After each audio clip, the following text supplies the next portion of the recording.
It's fascinating. Well, first off, if I haven't got the chance to meet you, my name is Scott Johnson. I'm the lead pastor here, and I'm honored that you have chosen to join us this Sunday morning. You could be a lot of other places, but yet you are here with us, and we are honored to have the opportunity to spend the morning with you. For the last couple of weeks, we've been tracking this series entitled Faithful. And one of the things that's fascinating about Jesus is consistently, when it came to the first century followers of Jesus, he was constantly giving them oversized expectations and oversized assumptions that you can do great things. And he would constantly be giving the disciples these ideas and these missions that seemed so much bigger than who they were. And let's be honest, oftentimes they failed. They missed the mark. They did not live up to what was expected of them. And Jesus knew this. In fact, you could go back to when Jesus first called the disciples, when he called a few of his closest men. These individuals had just been on the boat. They've been fishing. They were fishermen, and Jesus calls them. And listen to what Jesus says when he calls these individuals. He says, "Come, follow me," Jesus says. And listen to what he asked them to do. He says, "And I will send you out to fish for people." These are fishermen that have just spent the night on the lake and did not catch anything. They have failed at being a fisherman, and yet Jesus comes and says, "Hey, let's change the dynamic. I want you to follow me, and I want you to be a fisher of men," which is a little bit crazy. I don't know about you, but anytime I've heard of people catching people when they're fishing, it typically ends in the emergency room. Those hooks don't go well, but Jesus had other options.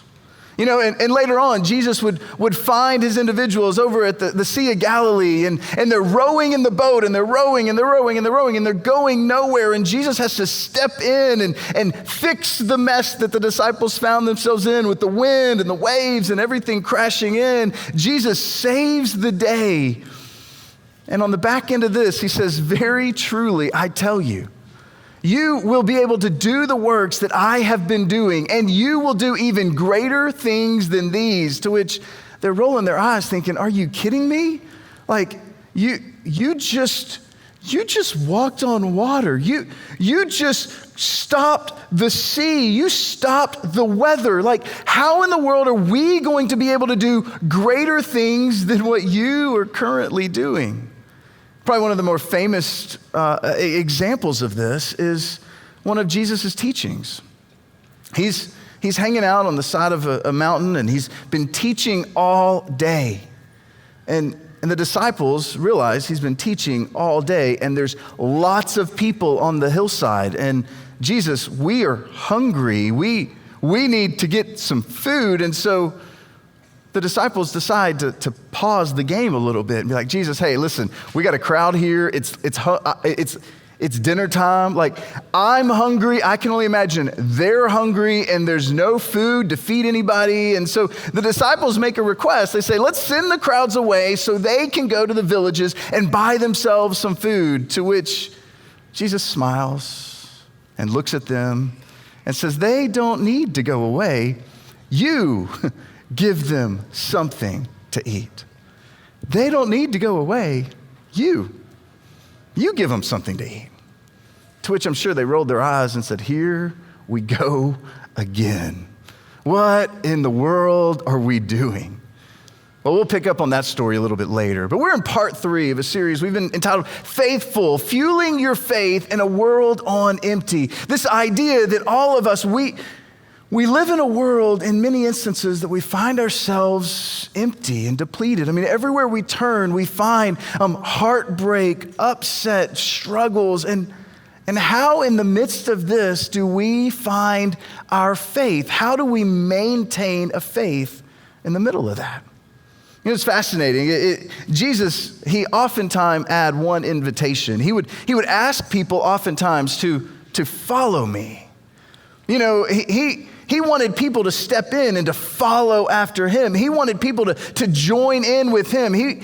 Which the church has kind of altered it from time to time. We've gotten it a little bit backwards. Because it's safe and easy, as we talked about last week, the church has reduced this simple desire to believe in me, because believe in me is something that we can all do. We don't even have to change our life. We can just check a box. We can show up at church on Sunday and never change our life, but we can say we believed, and so there we have it. We're good to go. We showed up at church, we checked our box, we believe, but there's no real change in our life. We don't look like Jesus. We look like a shell of him. And that's one of the reasons Jesus came. He came so that he could give a new invitation, an invitation that required us to follow after him, to change the way we think. You see, it turns out that God is most honored by our living, active, death-defying, in spite of faith. That God is ultimately most honored when we live out our faith, when we take our faith and we put it to action, when we do and don't just know. And that's what Jesus was inviting his disciples. He was inviting his followers not merely to believe in things, which believing is the threshold to ultimately following, which is a step. But Jesus wasn't content to stay there. He wanted them to engage and to do something. In fact, he invited them to follow and to ask this question: what would I do if I was confident that God was with me? I mean, what would it look like for you if you were to wake up every morning with this as the forefront, with this on your mirror, with this as the first thought that you go before? What would it genuinely look like if I was confident in the way I handled my work? I was confident that God was with me. In the way I parented, in the way I treated my spouse, in the way I treated my neighbor, and the way that I conducted my life. What would it look like if I showcased my life in such a way that I was confident that God was with me, even when times are hard? That I was confident that God was with me, even though that doctor came in and gave me the worst news possible. That I was confident that God was with me. So, over the course of the series, and one of the things we've been doing is we've been asking and answering this question, that over the course of a lifetime, what is it that fuels and facilitates the development of active, enduring faith? Like, what is it that fuels and facilitates this active, awe-inspiring, remarkable faith? And one of the things we found, and one of the things that just in light of multiple conversations, in light of some of the things Jesus taught, that we can kind of boil them down to 5 essential ingredients that help fuel and create an awe-inspiring, God-honoring, active, vibrant faith. And last week we looked at number 1. Number 1 was ultimately practical teaching. This idea that when our active faith intersects with God's faithfulness, our faith grows. I mean, you've heard stories of people's faith, right? Where they begin their story with, and then I showed up at this church, and the way they taught the Bible, the way they introduced me to Jesus, the way they showcased the stories that I had read, so it came alive. They gave handles. They showed me what I could do with it. And all of a sudden, as a result of that, I began to experience God's faithfulness as I took steps in obedience based upon what I heard. You see, when practical teaching comes into play, it grows our faith because we experience God as we see God's faithfulness interacting with our obedience. The second faith catalyst, the second one we're looking at, is much the same. It's this idea of personal ministry. It's fascinating because we constantly are seeing individuals that stepped out, that they saw a need and they decided to meet it. They had this nudge, they had this inkling inside their heart that they needed to go do something. They wanted to go help. They wanted to go volunteer their time. They knew how valuable a middle school small group leader was to their upbringing and their faith story, and they opted to step out in faith and become a small group leader in middle school. They knew knew how valuable hunger insecurity was for them growing up. And so they stepped out and began serving at a food bank. They stepped out and began to put their faith into action. You know, oftentimes we get the nudge, and what do we think? We begin to think things like this. I was so nervous, right? Like I was in over my head. I felt inadequate and underqualified. Like there's no way that I could step in and do what I feel the urge to do, what I feel the nudge to do. But you know what's on the other side of these three statements? But I knew it was what God wanted me to do. I wanted to back out. I wanted to stop everything. I was asking myself, why did I sign up for this? What is going on? I'm going to be the dumbest person in the room. What was I thinking? And yet I stepped forward and I saw that this was exactly what God wanted me to do. You see, the beautiful thing about personal ministry is that it pushes through our inadequacies, which we've got a few. I have many. We push through our inadequacies in order to say yes to God for the benefit of other people. What we find is it grows our faith. When we say yes and we push through our inadequacies in order to say yes to God to help other people, it grows our faith. And maybe you find yourself in the middle of that nudge right now, that encouragement that you've been thinking that this is something you should do. You've been thinking that there's something that you need to do. There's a challenge, a tension. There is a personal need that you're like, I really should step into this need. And there's something inside of you that's just got that pause, that check. You know what? I would encourage you that this could be a test of faith. This could be an instance where God is encouraging you, is probing you, is challenging you to step out in faith. And he's wanting to show you that what he can do in you and through you is remarkable if you will just do what only you can do and trust the results to God. But so many times we don't get to that point because we're filled with excuses. And we're not the only ones. In fact, the disciples were filled with many excuses. I mean, they were filled with quite a few reasons as to not fulfill what Jesus had called them to do. In fact, if we dance back to the story that we started off with, right? You've got Jesus and the disciples realize they're hungry. And so they come to him and they say, hey, Lord, could you send the crowds away so they can go to the villages and buy themselves something? Like, I want you to send them away because they're hungry. And let's be honest, so are we. Like, we're starving. You've been talking all day long. Send them away. I'm sure they're hungry. Could you just go and do something with them? And Jesus responds and says, they don't need to go away. You give them something. There's a need. I want you to meet it. I want you to be the giving agent. A little background on this story, which is a little bit fascinating and a little bit disturbing as well.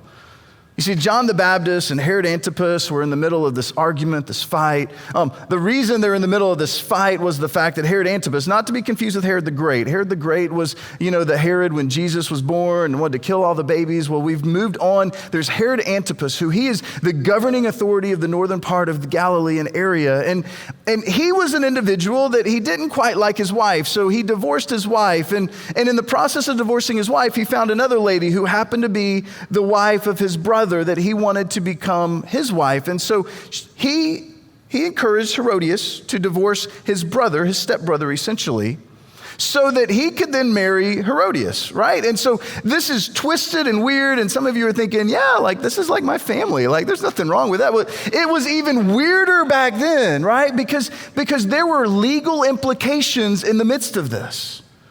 And Herod, the governing authority in the day, he was very upset because John the Baptist was the squeaky wheel.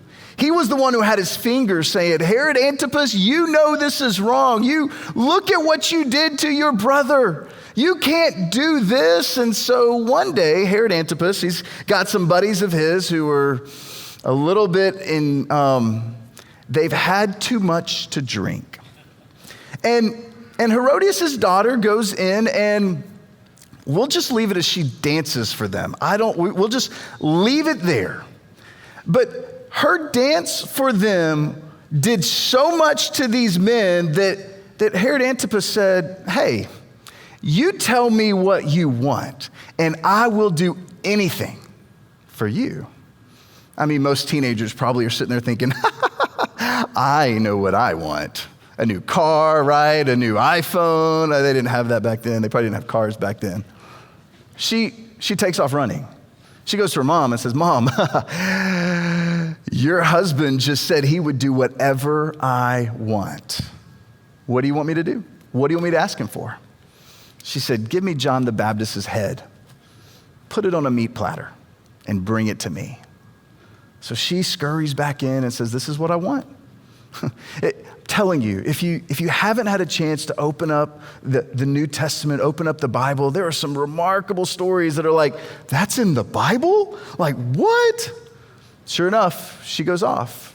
She asks for John the Baptist's head, and John the Baptist does, or not John the Baptist, Herod Antipas does what he had promised to do and goes and gets John the Baptist's head and delivers it to the daughter, who then gives it to the mom on a meat platter.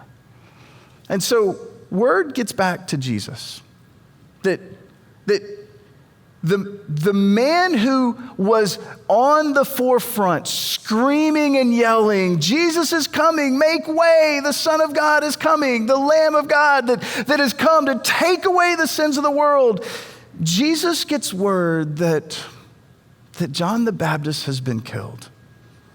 And he is so overwhelmed with grief that he just kind of pauses everything.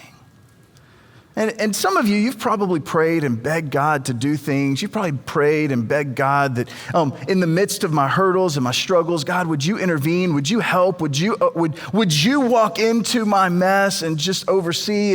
And at times, I mean, there's times that I've talked with people that have unchecked the box of faith because they felt as though God was not present in their deepest need.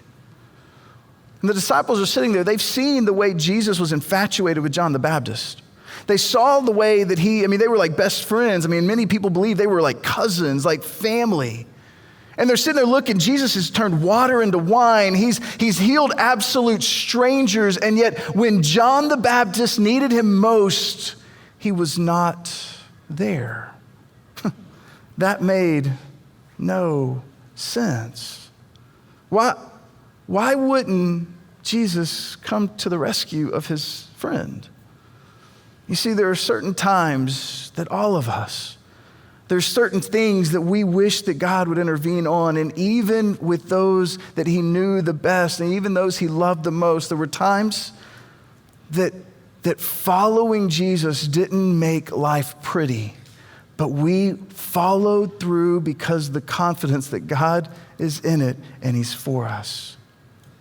And so in these moments, Jesus, he's grief-stricken. In fact, back to the story, he responds. When Jesus heard what had happened, he withdrew by boat privately to a solitary place.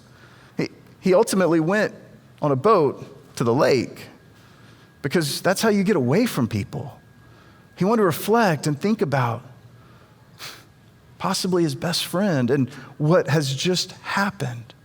So he withdrew, and then all of a sudden, hearing of this, the crowds followed him on foot from the towns. I mean, they're coming from him. They're like, hey, Jesus, we saw the boat. Like all of a sudden, word starts spreading, and people are just rushing to him. We saw him. The crowds began to follow him on foot from towns.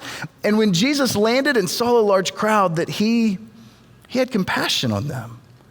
Grief-stricken, frustrated, upset, trying to process, what do I do with the loss of a good friend? He still had compassion on people he didn't know, and he began to heal the sick in those moments. And then you go on, it says, as evening approached, the disciples came to him and they said, okay, this is a remote place. We should have gone somewhere else. This is a remote place and it's already getting late. Would you send the crowds away so that they can go to the villages and buy themselves some food? The disciples asked for something. And Jesus in turn asked the disciples to do something. The disciples ask, Jesus, could you send them away? And Jesus turns the tables. Instead of saying, okay, sounds good, he turns the tables and asks the disciples to do something in return. He says, you give them something to eat. You see, Jesus invited them to be part of the solution. He invited them to step into what seemed impossible. He invited them to step into what was overwhelming and to be a part of the solution. You see, Jesus already knew what was about to happen. Jesus knew what was going on. He knew that there was going to be a lunchbox. In fact, Andrew follows up and he says, hey, Jesus, there's a kid out here. He's got a lunch. That's all the food we have is a lunchbox. You really want to feed everybody with a lunchbox? I mean, Andrew looks at him and says, hey, we only have 5 loaves of bread and 2 fish. To which Jesus responds, and he says, okay, bring them here to me. Jesus, all I have is 5 loaves and 2 fish. What in the world are we going to do? Okay, I want you to bring me what you've got. You see, this is a principle that it can be so valuable in dealing with the problems we face, in dealing with the significant issues that we have, in dealing with the relational issues, in dealing with some of the frustrations and hurdles we have in our life today. One of the biggest things that we can do to begin to be a problem solver is we can bring what we have to the table, to be able to be a part of the solution and not simply step back and be a finger pointing at what is wrong with the solutions. If we will just look and see what do we have in our lunchbox, and we will begin to bring what we have to Jesus and say, this is all I got. I got 5 loaves and 2 fish. Some of you might have a lot more loaves. Some of you might have a lot of fish. That's not me. I'm not the fisherman in here. I could go buy honey wheat bread over at Kroger and we can have lots of loaves. You bring the fish, we're going to be good to go, right? But Jesus is sitting here saying, bring me what you got. And then he said, bring him to me. Bring him to me. And then he directed them. He says, he directed the people to sit down. And he took the 5 loaves and he took the 2 fish and he looked up to heaven. I can only imagine he's sitting there. He knows what's about to happen. He knows what's going on. And he looks up and he's like, God, you know what is about to happen. I'm going to give these loaves and these fish, these disciples, and their mind is about to be blown. But God, I'm going to look to you right now because I want people to see that what is about to happen is because of our connection here. God, this isn't about me begging you to do something. This is about me just saying, God, you're in control. Heavenly Father, thank you. I want these people to see that what's about to happen is from you through me. Taking the 5 loaves, he looked up and he gave thanks. He broke the loaves and then he gave them to the disciples. Now what? He's blessed the disciples. He's blessed the food. He gave it to the disciples. Now what? What are they going to do with this? You see, this is the definition of walking by faith. They walked into the crowds with their fish and their loaves thinking, our rabbi has lost his mind. What is going on? And he gave the disciples, and the disciples gave them to the people. They're activated faith intersected with God's faithfulness. Something remarkable happened.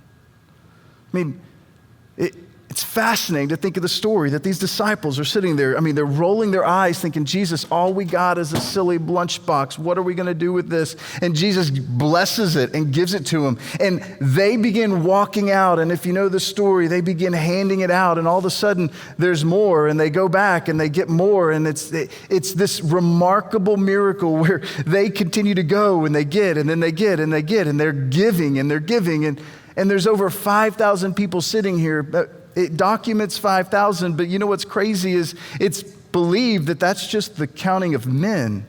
So if every family has 2.2 kids, then you do the math. There's a lot of people that were just fed, and listen to what happened. Every single one of them, they all ate and were satisfied. And the disciples picked up 12 basketfuls of broken pieces that were left over. 5 years ago, there was a group of adults that gathered together in a living room and began praying, God, what could you do differently? We've seen the hurt and the brokenness that religion, that church can be to certain people. And we understand that God, we should not make it difficult for people who are wanting to come to you. God, would you show us a way? Would you show us how we can collectively begin to start something new? Yeah, Fort Worth didn't need any other churches, but we wanted desperately to create a different kind of church that would showcase the message of Jesus in such a way that it's practical and awe-inspiring and activating, where anybody and everybody could find a circle of people, could find their people that encourage them and inspire them and remind them who God is, even in the middle of hard times. And these adults sitting around the room realized, this is what I got. This is what I can bring to the table. God, we need you to come through.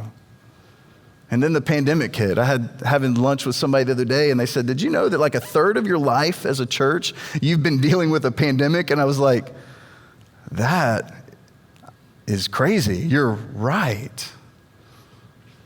But in each and every step, we've known we've got to come before God and we've got to give him what we have. God, this is what we can bring to the table.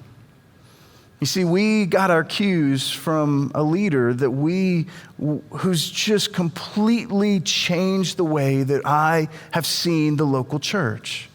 From time to time, you'll see him preaching because Andy Stanley's a remarkable communicator. And Andy shows a little bit of his story of how starting the church and then stepping out in faith absolutely revolutionized his faith. And I want to invite you to hear his story because, he's a big pastor. But even in him being a pastor, he knew what only he could do, and he trusted God for the rest. Check this out. Remember, sometimes I ask you what breaks your heart. I say, what breaks your heart? We all kind of know what breaks our heart. What breaks your heart? Jesus says, bring me what you got. Well, God, no, what breaks my heart is such a big issue. Just bring me what you got. Is it the faith of the next generation? Bring me what you got. Is it your neighbor or your neighborhood? Bring me what you got. Is it university students? Bring me what you got. Is it the people at work? Bring me what you got. This whole concept is so personal for me, and I so want it to be personal for you.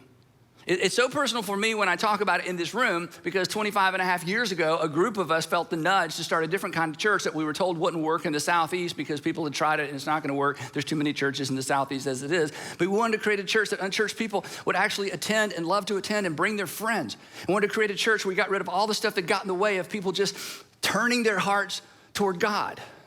And we left our jobs and the problem was we couldn't not do it because the nudge was so strong. And every time I see a baptism, every time I walk into this, every time I drive over and see the building or see what else God has done through us all over the city and different parts of the world, it is so humbling to me. And I know. And you look at me and it's like, oh, but it's successful and it's big. But once upon a time, I'm telling you, once upon a time, it was this big. Just bring them here to me.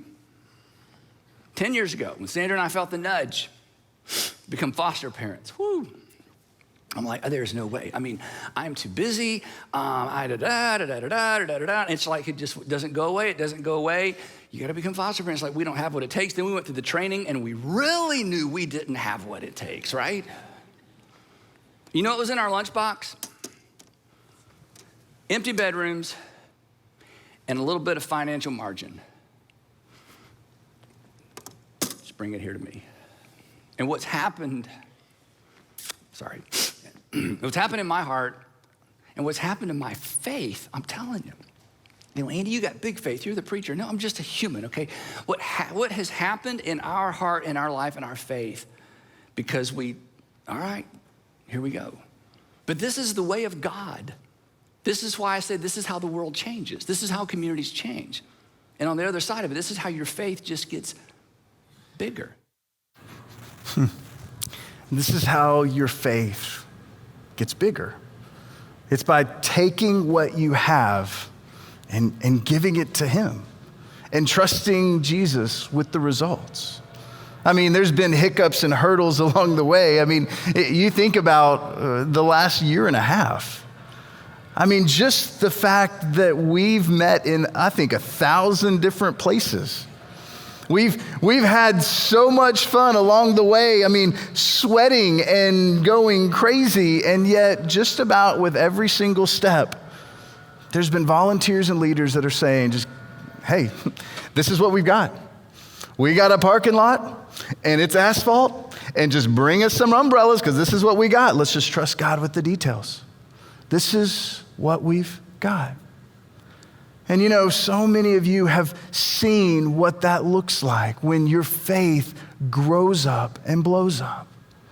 And maybe for you, that opportunity, there's that nudge inside of you that you know there's something that God is calling you to do, or maybe you're not necessarily a follower of Jesus, but there's something inside of you. You've got that still small voice you just can't get rid of that's telling you, this is a step I want you to take. I want you to go, whatever it is, to the neighborhood. I want you to go and be a volunteer within a local organization. I want you to go and serve in this area.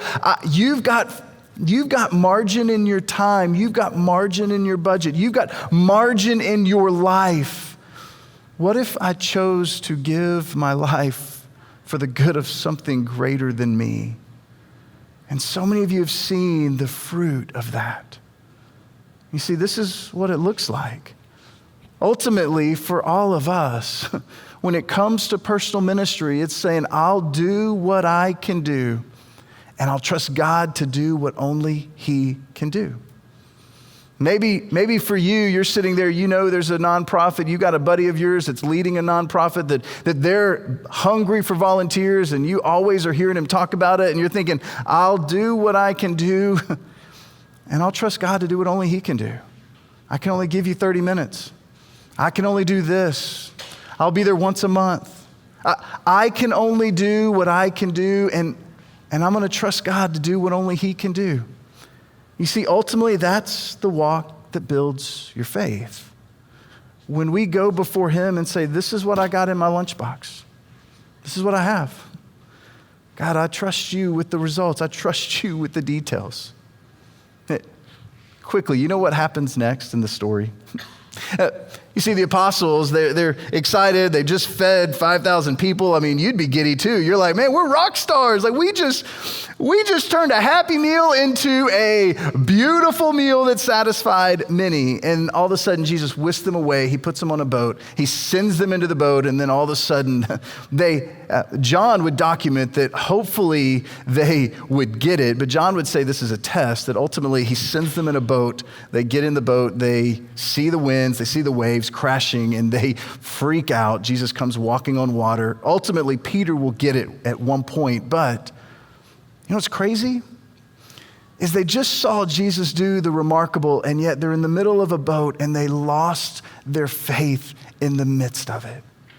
You see, Jesus understood he had a short time frame. He wanted to challenge the disciples. He wanted to encourage the disciples. He wanted them to do everything they can to activate their faith so that when Jesus was no longer with them, that they could turn the world upside down, because Jesus ultimately would stand on a hillside with his disciples, and he would give them probably the most audacious ask you could ever imagine. Go and make disciples of all nations. I mean, Matthew's probably sitting there being like, all nations? Like, what if we just stick with Galilee? Like, this is a pretty good area. Wait a second. I remember. That seemed impossible. But God, we trust you. Jesus, you want us to do all nations? I don't know this is what I can do to help you. This is what I've got in my lunchbox, and I'm going to take the walk of faith. I'm going to step forward and trust you with the results. And here we are. As followers of Jesus, that nudge might be a test of faith. It might be an opportunity for you to step forward and say, Jesus, this is all I've got, but I'm going to trust you.